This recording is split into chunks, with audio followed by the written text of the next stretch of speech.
আমি নিয়ে চলে এসেছি তোমাদের সামনে 2021 সালে রিলিজ করা একটি মুভি দ্য ডিপ নিয়ে। সিনেমার শুরুতেই আমরা একটি মেডিকেল কলেজ দেখতে পাই, যেখানে প্রফেসর নিক তার স্টুডেন্টদের বোঝানোর চেষ্টা করছিল ইনসোমিয়া রোগের বিষয়। যেখানে প্রফেসর এটা বলার চেষ্টা করে যে ইনসোমিয়া এমন একটা রোগ যা মানুষের শরীরে ঢুকে যায় তার অতিরিক্ত চিন্তার ফলে। ইনসোমিয়া রোগের কারণে কখনো কখনো মানুষ 3 সপ্তাহ বা 1 মাসও হয়ে যায় যে ঘুমাতে পারে না। প্রফেসর এর সাথে সাথে এটাও তার স্টুডেন্টদের বোঝায় যে কোনো মানুষ যদি 3 সপ্তাহের বেশি ঘুমাতে না পারে তাহলে সেই মানুষটি কোমায় চলে যেতে পারে আর তার সমস্ত বুদ্ধিও লোপ পেয়ে যাবে। তার আর কোনো কিছুই মনে রাখার মতো কোনো ক্ষমতাই থাকবে না। মুভিটির আসল সিন এখান থেকে স্টার্ট করা হয়, যেখানে মুভিটির মেইন ক্যারেক্টার জেনকে দেখানো হয়। জেন এমন একটি মেয়ে যে তার বাবা মাকে হারিয়ে তার দিদা আর বোনকে নিয়ে একটি বাড়িতে বসবাস শুরু করে। সে তার বাড়ি সমস্ত দায়িত্বর সাথে সাথে নিজের পড়াশোনাটাও চালিয়ে নিয়ে যাচ্ছিল, আর এটাই ছিল তার মেইন প্রেসার কারণ সে তার বাড়ির জিনিসপত্র ম্যানেজ করার জন্য একটি ছোটখাটো রেস্টুরেন্টের ব্যবসা তো স্টার্ট করে ফেলেছে, কিন্তু সেটা কোনোভাবেই সে দাঁড় করাতে পারছিল না। আর এত অল্প পয়সা সেখান থেকে আয় হচ্ছিল যে সে তার বাড়ি ঠিকভাবে ম্যানেজ করে উঠতে পারছিল না, আর পড়াশোনা তো দূরে থাক। আর এই স্ট্রেসের কারণেই সে একটা ইনসোমিয়ার পেশেন্ট হয়ে যাচ্ছিল দিনকে দিন। তার মাথায় আরো একটি টেনশন ছিল যে তার বাড়িটি এখনো লোনে চলছিল, আর ইএমআইও সে খুব একটা ভালো করে দিয়ে উঠতে পারছিল না। আর এই কারণেই জেন ডিসিশন নেয় যে সে তার পড়াশোনা কুইট করবে এখানেই। আর সেই কারণেই তার পরের দিন জেন তার প্রফেসর সাথে দেখা করতে যায়, তাকে সমস্ত ঘটনাই খুলে বলে।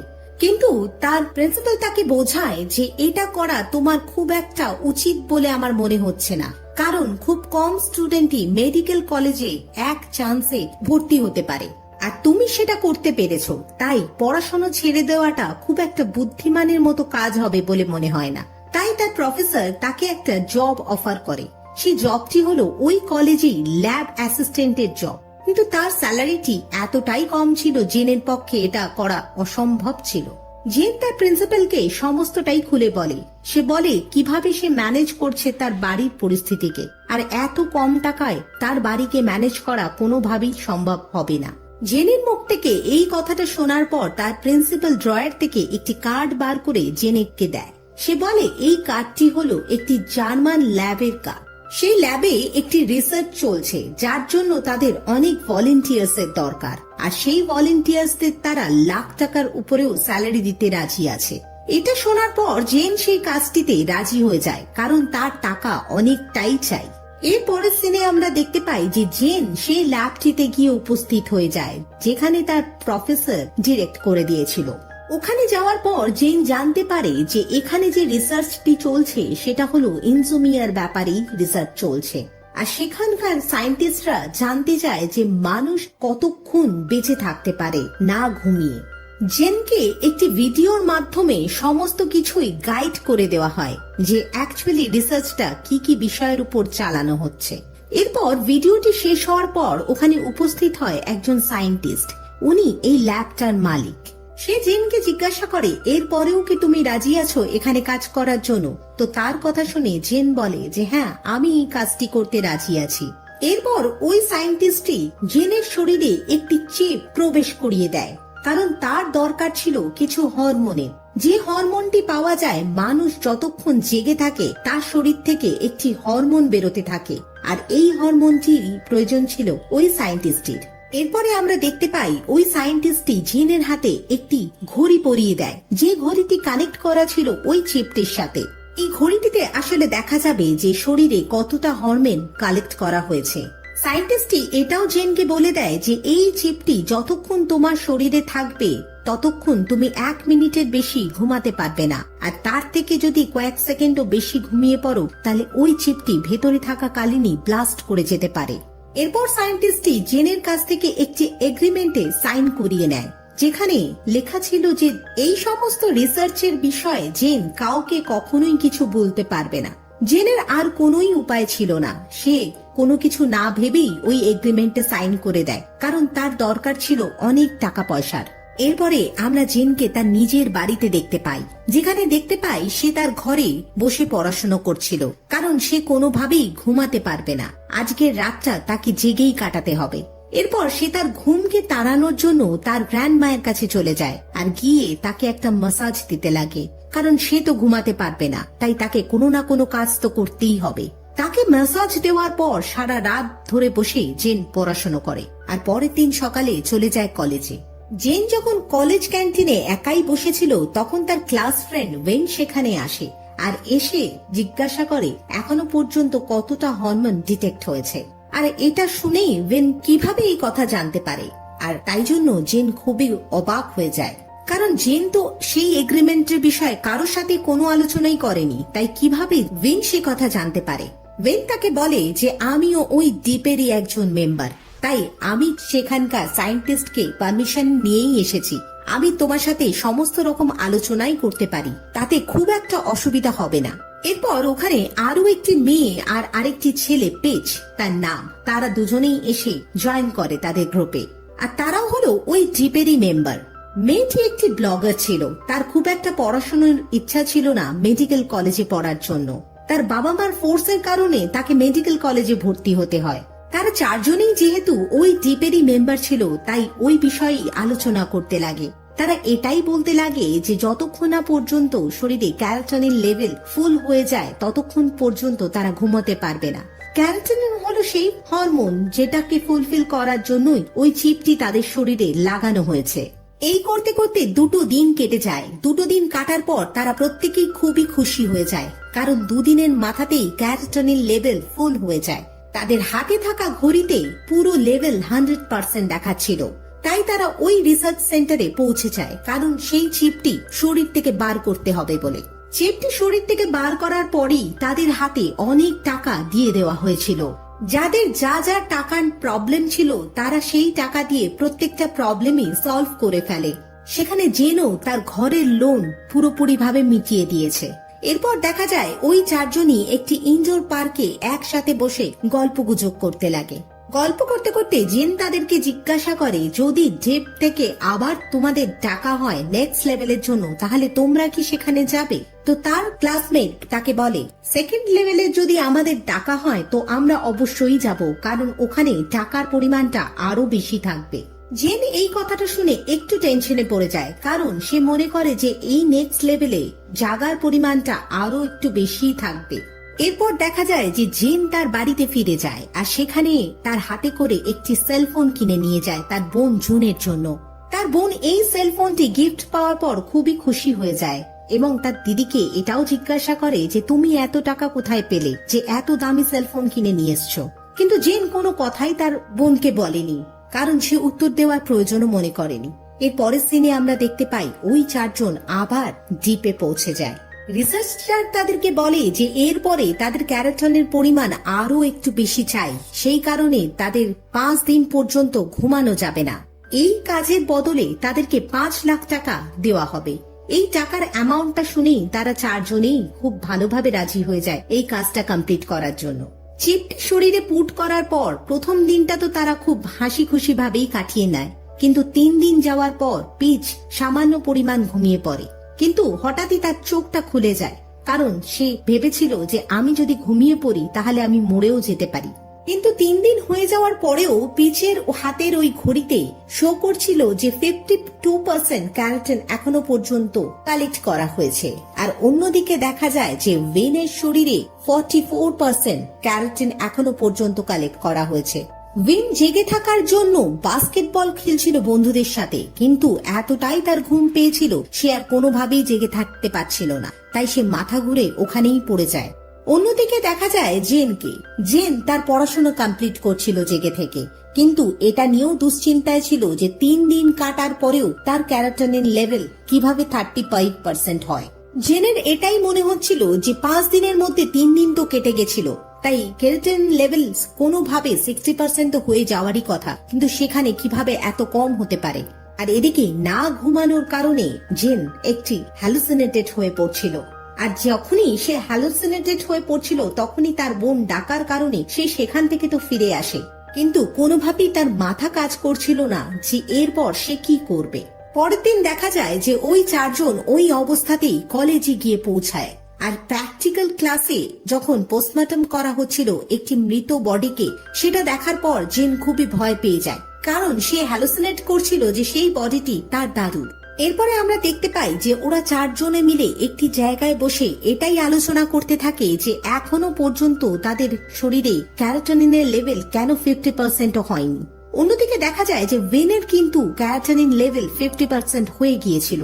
তখন জেন বুঝে যায় যে যেহেতু ভেন ফিজিক্যাল অ্যাক্টিভিটি একটু বেশি করে, খেলাধুলার মধ্যে যেহেতু সে ইনভলভ, তাই তার ক্যারোটিনিন লেভেল 50% আপ হয়ে গেছিল। তখন জেন সবাইকে এই বুদ্ধিটাই দেয় যে আমাদেরও উচিত ভেনের মতো ফিজিক্যাল অ্যাক্টিভিটি বাড়ানো, তাহলেই আমাদের শরীরে খুব শিগগিরই ক্যারোটিনিন লেভেল হাই হয়ে যাবে। জেনের কথা শোনার পর ভেন তাদেরকে বলে যে আমরা একটা পুল পার্টি করি, তো জলে থাকাকালীন আমাদের ফিজিক্যাল অ্যাক্টিভিটিটাও একটু বেশিই থাকবে।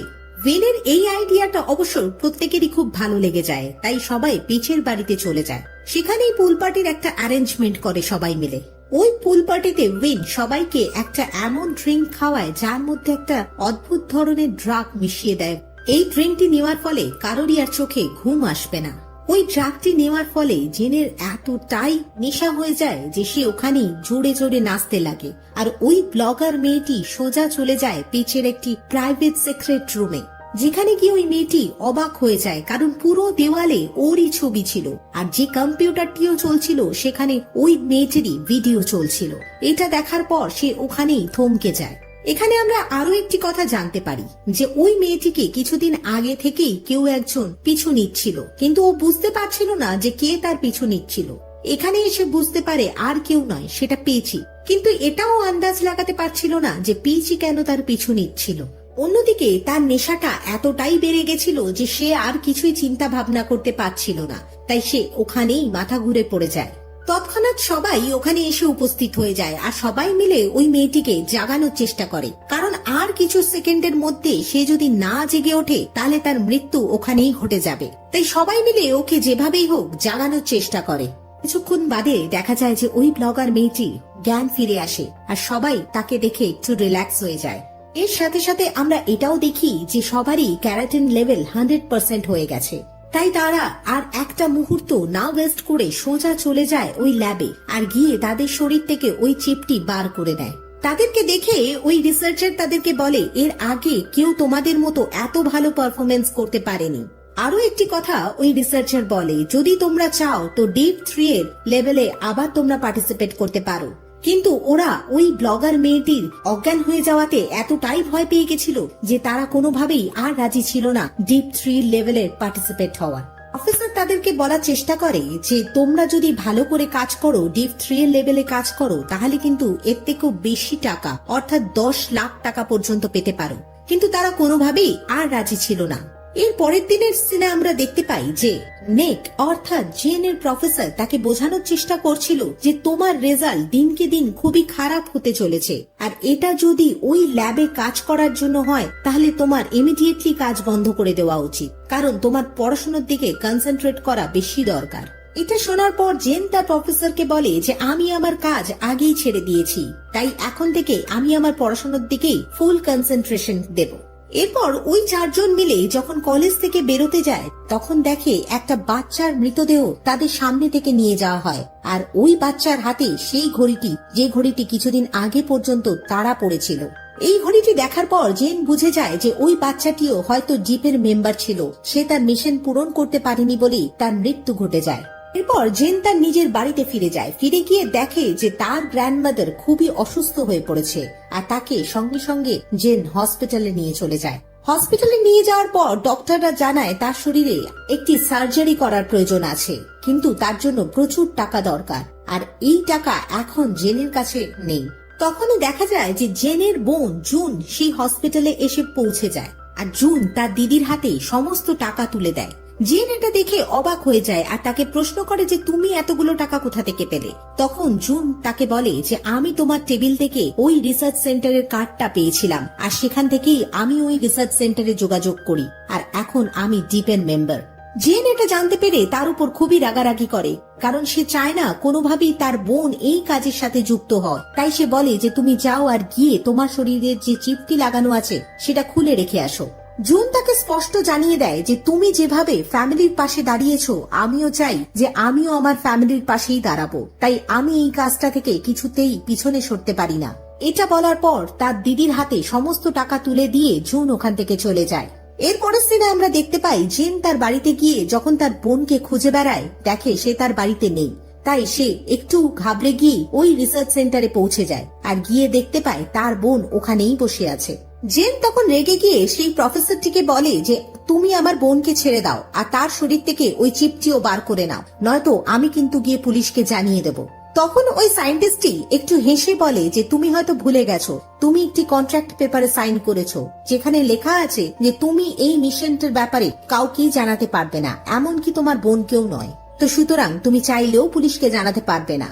এর সাথে সাথে রিসার্চারটি আরো একটি কথা বলে, সে বলে যে তুমি তোমার 3 বন্ধুকে রাজি করিয়ে নিয়ে চলে আসো লেভেল 3 এর জন্য।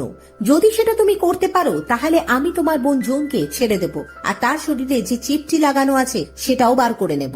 এর পরের সিনে আমরা দেখতে পাই যে জেন তার ওই বাকি 3 বন্ধুকে একটি রেস্টুরেন্টে ডেকে পাঠায় আর সমস্ত ঘটনাও খুলে বলে। আর সেখানেও এটাও বলে যে আমরা তো কোনোভাবে লেভেল 2 পাস করে নিয়েছি, তো আমরা যদি লেভেল 3 জয়েন করতে পারি তাহলে ওই সায়েন্টিস্টই আমার বোন জুনকে রেহাই দেবে আর তার শরীর থেকে লাগানো চিপটিও খুলে নেবে। কারণ জুন এতটাই ছোট যে সে কোনোভাবেই লেভেল 3 হয়তো ক্রস করতে পারবে না, হয়তো তার মৃত্যুও ঘটে যেতে পারে। তাই আমরা একটু যদি চাই তো ওকে হেল্প করতে পারি। এটা শোনার পর উইন, যে জেনকে খুবই ভালোবাসতো, সে রাজি হয়ে যায় জেনের কথায়। আর বাকি যে দুজন ছিল অর্থাৎ মেয়েটি আর পেজ, সে কোনোভাবেই রাজি হচ্ছিল না। তখন উইন তাদেরকে বোঝানোর চেষ্টা করে যে আমরা যদি চাই তো জুনের হেল্প করতে পারি। তার সাথে সাথে উইন এটাও ওই ব্লগার মেয়েটিকে বলে সেদিনকে যদি জেন তোমার পাশে না থাকতো তাহলে তুমি কিন্তু মরেই যেতে, তাই তোমার উচিত জেনের আজকের দিনে দাঁড়িয়ে হেল্প করা। এটা শোনার পর ওই ব্লগার মেয়েটি এতটাই ইমোশনাল হয়ে যায় যে সে দুবার ভাবতে শুরু করে আর রাজিও হয়ে যায় জেনের হেল্প করার জন্য। কিন্তু এখনো পর্যন্ত পিচ তাকে হেল্প করার জন্য রাজি ছিল না, তাই সে কোনোভাবেই ওই রিসার্চ সেন্টারটিতে যেতেও নারাজ ছিল। এরপরে আমরা দেখতে পাই ওই 3 জন অর্থাৎ জেন, ওয়েন আর ওই ব্লগার মেয়েটি রিসার্চ সেন্টারে পৌঁছে যায় আর গিয়ে এটা দেখে খুবই খুশি হয়ে যায় যে ওখানে আগে থেকেই পিচ উপস্থিত হয়ে গেছিল। আর সে বলে আমিও আর পারলাম না থাকতে, তাই তোমাদের হেল্প করতে চলেই এলাম।